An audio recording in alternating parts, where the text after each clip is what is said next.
नमस्कार दोस्तों और प्यारे बच्चों, ये हमारी वीडियो सीरीज़ की दूसरी वीडियो है और जैसा कि आप लोग जानते हैं, विज़न फिज़िकल एजुकेशन एक वीडियो सीरीज़ है जिसमें बहुत ही विस्तृत विषय फिज़िकल एजुकेशन यानी शारीरिक शिक्षा के विभिन्न स्वरूपों पर हम लोग चर्चा करेंगे।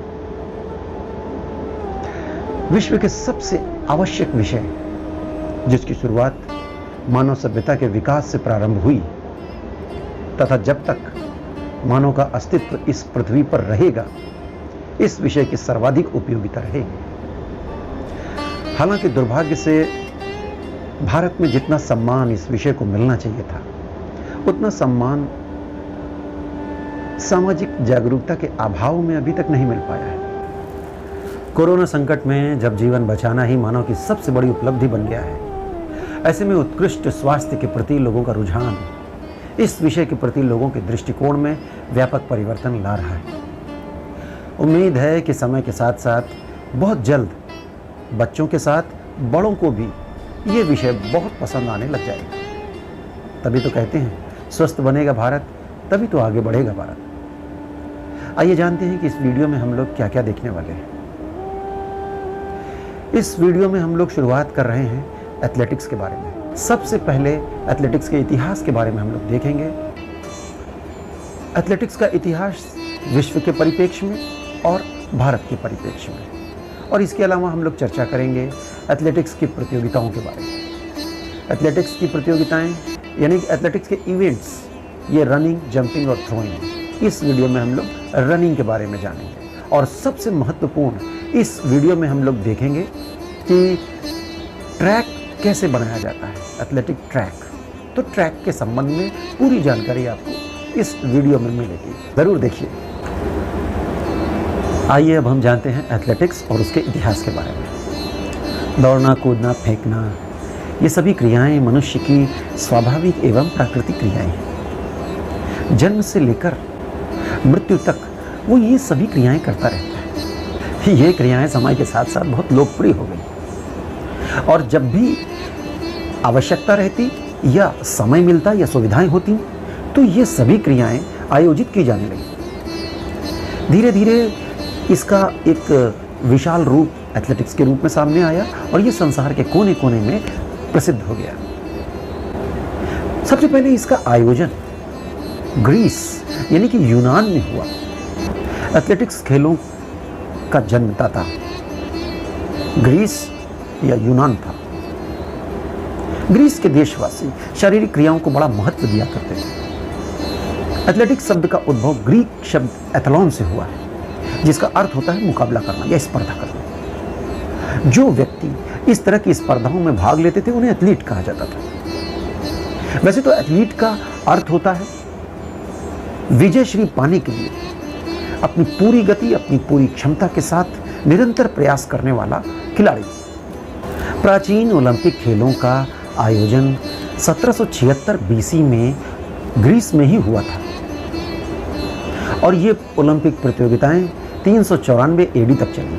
394 एडी के बाद इन प्रतियोगिताओं का आकर्षण धीरे धीरे कम होने लगा। इनमें तरह तरह की समस्याएं आने लगीं और धीरे धीरे यह परंपरा समाप्त हो गई। एथलेटिक्स प्रतियोगिताओं को दोबारा जीवन दान देने का काम 1154 ईस्वी में प्रारंभ हुआ। सबसे पहले इंग्लैंड के लोगों ने एथलेटिक्स के महत्व को समझा और उन्होंने इसके लिए खेल मैदान भी बनवाया। तरह तरह की प्रतियोगिताएं भी वो आयोजित करने लगे और इस तरह से एथलेटिक्स प्रतियोगिता का पहला आयोजन 1849 में इंग्लैंड में ही रॉयल एकेडमी द्वारा खेला गया और 1850 में ऑक्सफोर्ड विश्वविद्यालय ने भी एथलेटिक्स प्रतियोगिताओं का सर्वप्रथम आयोजन किया। फ्रांस में एक एथलेटिक्स क्लब का गठन किया गया और 1876 में ही राष्ट्रीय एथलेटिक्स प्रतियोगिता का आयोजन हुआ। इस प्रकार एथलेटिक्स का धीरे धीरे वापस पुनर्जीवन हो गया। ओलंपिक प्रतियोगिताओं को पुनः जीवित करने का श्रेय, अंतर्राष्ट्रीय प्रतियोगिताओं को आयोजित करने का श्रेय फ्रांस के, जिनका नाम पैरी डी कुबर्टिन था, उनको जाता है। वही व्यक्ति थे जिनके अथक प्रयास से 1896 में एथेंस में आधुनिक ओलंपिक खेलों का सफलतापूर्वक आयोजन किया गया। और इस आयोजन से एथलेटिक्स को विश्वव्यापी ख्याति मिली। धीरे धीरे लोगों की रुचि इसमें बढ़ गई और हर 4 साल बाद विभिन्न देशों में ओलंपिक का आयोजन किया जाने लगा। ओलंपिक के अतिरिक्त भी एथलेटिक्स की तमाम प्रतियोगिताएं आयोजित की जाती हैं, जिनमें Asian games, south and central American games, Commonwealth games, European championship आदि आदि। भारत में 1924 ईस्वी में पहली बार एथलेटिक्स प्रतियोगिताओं का आयोजन किया गया। यह प्रतियोगिताएं दिल्ली में आयोजित की गई। इन प्रतियोगिताओं के सफल आयोजन का श्रेय डॉक्टर A.C. नहरीन को जाता है। 1927 में भारतीय ओलंपिक एसोसिएशन का गठन किया गया और इसी एसोसिएशन ने भारत में एथलेटिक्स की स्पर्धाएं आयोजित करने का दायित्व अपने ऊपर लिया। भारत 1946 में अंतर्राष्ट्रीय एमेच्योर एथलेटिक फेडरेशन का सदस्य बन गया। भारत में एथलेटिक्स प्रतियोगिताओं का आयोजन 1940 ईस्वी के बाद से ही प्रारंभ हुआ था। तो दोस्तों, ये थी एथलेटिक्स के इतिहास और ओलंपिक के इतिहास की एक झलक।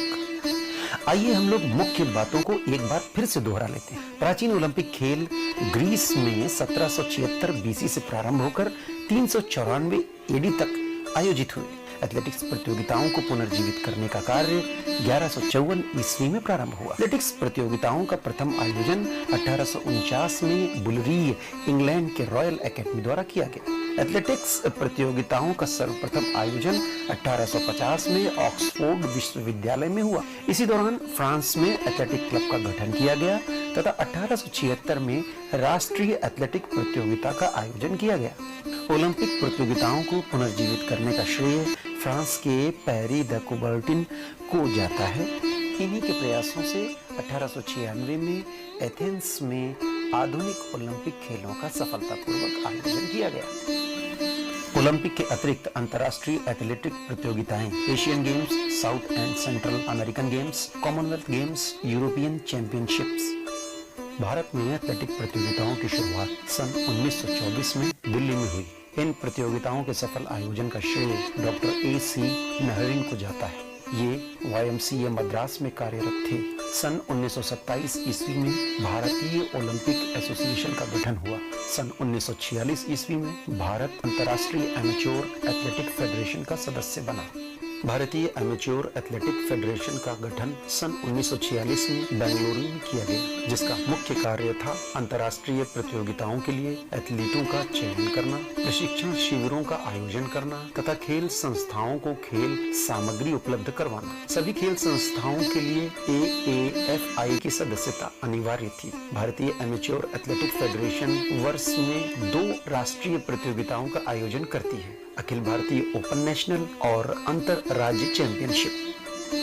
चलिए दोस्तों, अब हम जानते हैं ट्रैक एंड फील्ड इवेंट्स के बारे में। ट्रैक एंड फील्ड इवेंट्स में हम सभी जानते हैं 3 इवेंट्स मुख्य तौर पे होते हैं, running events, jumping events and throwing. इस वीडियो सीरीज में हम लोग रनिंग इवेंट्स के बारे में जानते हैं। दोस्तों, रनिंग इवेंट्स को 3 कैटेगरीज में डिवाइड किया गया है। पहला स्प्रिंट रेसेस, दूसरा मिडिल डिस्टेंस रेसेस और तीसरा लॉन्ग डिस्टेंस रेसेस। सबसे पहले हम लोग बात करते हैं स्प्रिंट रेसेस की। स्प्रिंट रेसेस में 100 मीटर मेंस एंड वुमेन्स दोनों के लिए होती है, 200 मीटर्स ये भी मेन एंड वुमेन दोनों के लिए होती है, 400 मीटर्स ये भी मेन एंड वुमेन दोनों के लिए होती है, 100 मीटर रेस हर्डल्स ये केवल वुमेन्स के लिए होती है, 110 मीटर्स हर्डल्स ये केवल मेंस के लिए होती है, 400 मीटर हर्डल्स ये भी मेन एंड वुमेन्स दोनों के लिए होती है, 4x100 मीटर रिले ये भी मेन एंड वुमेन दोनों के लिए होती है और 4x400 मीटर रिले ये भी मेन और वुमेन्स दोनों के लिए होती है। आइए दोस्तों, अब बात करते हैं मिडिल डिस्टेंस रेसेस के बारे में। 800 meter race men's and women's दोनों के लिए होती है, 1500 मीटर रेस ये भी मेन एंड वुमेन दोनों के लिए होती है और 3000 मीटर रेस ये भी मेन एंड वुमेन दोनों के लिए ही होती है। और आइए अब बात करते हैं लॉन्ग डिस्टेंस रेस के बारे में। 5000 meter race man and women's दोनों के लिए होती है। 10,000 मीटर रेस ये भी मैन एंड वुमेन दोनों के लिए होती है। मैराथन रन ये भी मैन एंड वुमेन दोनों के लिए होती है। क्रॉस कंट्री रेस ये भी मैन एंड वुमेन दोनों के लिए होती है। 3000 मीटर स्टेपल चेज रेस ये मैन एंड वुमेन दोनों के लिए होती है। वॉक ये भी मेन एंड वुमेन दोनों के लिए होती है। पेंटाथलॉन ये केवल मेन के लिए होता है। हेप्टाथलॉन ये केवल वुमेन के लिए होती है। डेकाथलॉन ये मेन एंड वुमेन दोनों के ग्रुप में होती है। और ऑक्टाथलॉन ये भी मेन एंड वुमेन दोनों के ग्रुप में। चलिए दोस्तों, बिना समय गंवाए देखते हैं कि ट्रैक कैसे बनाया जाता है। ट्रैक बनाने के लिए हमें सबसे पहले उसकी दिशा की आवश्यकता पड़ती है। ट्रैक की दिशा हमेशा नॉर्थ साउथ होनी चाहिए, क्योंकि ईस्ट वेस्ट में सूरज के उगते और डूबते समय रोशनी आंखों पर पड़ती है एथलीट के, इसलिए ट्रैक की दिशा हमेशा नॉर्थ साउथ ही होती है। इसके बाद आता है ट्रैक के प्रकार। ट्रैक मुख्यतः 4 प्रकार के होते हैं। पहला ग्रासी घास का ट्रैक, दूसरा क्ले ट्रैक ये मिट्टी का होता है, सिंडर ये राख का ट्रैक होता है, और सिंथेटिक ट्रैक। सिंथेटिक ट्रैक में भी 2 प्रकार के ट्रैक होते हैं, एक टार्टन और दूसरा ओलंपिक।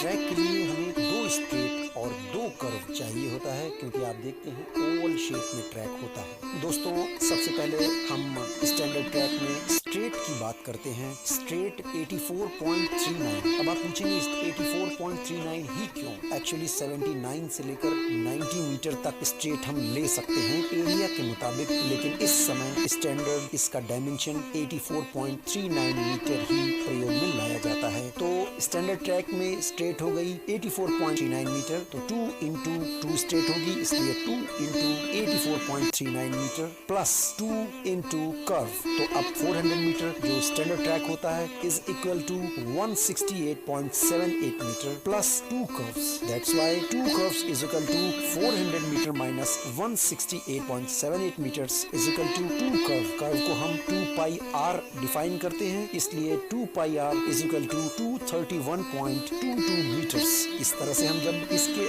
रेडियस का कैलकुलेशन करेंगे तो r is equal to 231.22 into 7/44, इसलिए r is equal to 36.80 meter. और ये 80 मीटर जो है इसको हम बोलते हैं रनिंग डिस्टेंस रेडियस। अब रनिंग डिस्टेंस रेडियस जो होता है वो एक एथलीट के दौड़ने वाला रेडियस होता है, इसलिए जब हम ट्रैक बनाते हैं तो वो ट्रैक बनाने की जो बाउंड्री लाइन होती है वो उससे 0.30 मीटर्स कम होती है, इसलिए जो कर्व डिस्टेंस रेडियस होती है वो 36.80 meter minus 0.30 meters curve distance radius निकलती है, जिससे हम ट्रैक बनाते हैं, यानी CDR is equal to 36.50 meter. अब इसके बाद हम बात करते हैं डायगोनल डिस्टेंस कैलकुलेशन की, क्योंकि 2 स्ट्रेट हमें निकल गई, लेकिन ट्रैक हमारा सीधा है कि नहीं ये जानने के लिए हमें पाइथागोरस प्रमेय के माध्यम से डायगोनल डिस्टेंस कैलकुलेशन करना बहुत जरूरी है। AC square is equal to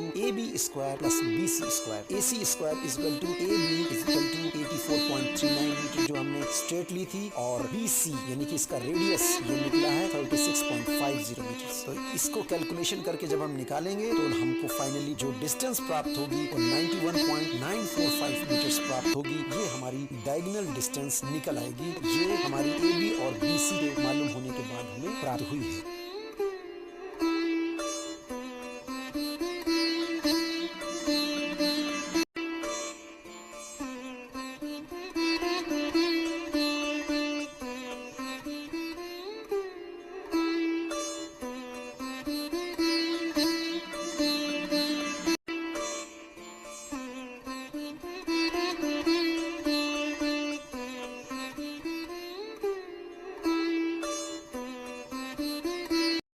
तो दोस्तों, ट्रैक इसी तरीके से इनिशियल पहली बाउंड्री तैयार हो जाती है और उसके बाद 1.22 मीटर्स की प्रत्येक लेन होती है और 1.22 मीटर्स का गैप लेकर 8 लाइनें स्ट्रेट बनती हैं और 8 कर्व बन जाते हैं। इस तरह से हमारा पूरा ट्रैक तैयार हो जाता है। तो दोस्तों, हमने इसमें ट्रैक बनाने को देखा और बहुत सारी बातें की। क्योंकि ये वीडियो बहुत ज़्यादा लंबा हो चुका है, इसलिए बाकी विषयों की चर्चा हम अगले वीडियो में करेंगे। उम्मीद है ये वीडियो आपको पसंद आया होगा। धन्यवाद।